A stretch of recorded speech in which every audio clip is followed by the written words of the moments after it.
As we've heard many times in the past year, hospitals nationwide are seeing a shortage in nurses right now. And a new survey is revealing just how serious the situation is in Washington. This comes as the U.S. braces for the threat of another surge in COVID-19 cases due to the newly identified Omicron variant. Fox 12's Connor McCarthy joins us now live outside of Peace Health in Vancouver. Tell us how many nurses are needed to fill the demand. Connor? Well, Pete and Bonnie, Washington State is 6,100 nurses short. Now, I did reach out to Peace Health Hospital right here behind me to see exactly what's going on inside their hospital, but they did not get back to me. I did speak to community members here in the Vancouver area, and they tell me this lack of nurses is causing concern to their health care.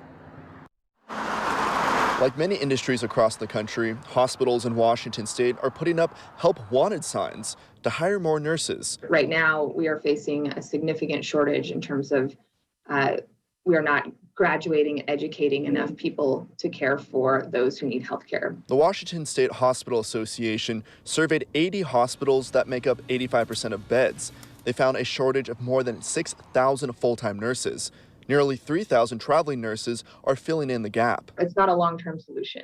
And travelers typically come in when you have someone out on leave who would be coming back as an employee. The reason for leaving? Chalene Whitaker from the WSHA says burnout from the pandemic, new career opportunities, moving to a new state with a spouse, and the vaccine mandate all play a role. But the vaccine mandate only plays a small part. Statewide, we think that we've lost anywhere from like 1.3 to 1.9% of nurses who said that they were leaving because of the vaccine mandate. The Washington State Nurses Association says staffing was a problem before the pandemic, but COVID accelerated the burnout. Obviously, nurses have committed themselves, have put themselves at risk, have worked longer and longer hours to meet patient needs.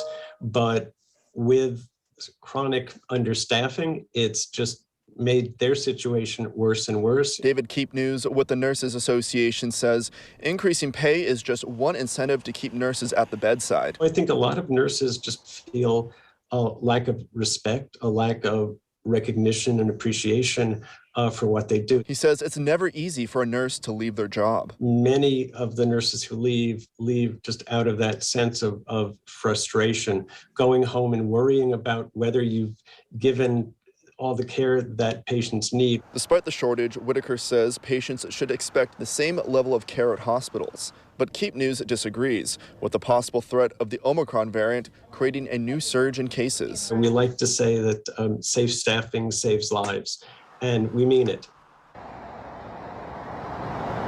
Well, Pete and Bonnie, as you just heard in my report, that traveling nurses are filling in the gaps. But coming up tonight at 6, I'll tell you why both the Hospital Association and the Nurses Association agree this short-term solution will have no long-term solutions as well.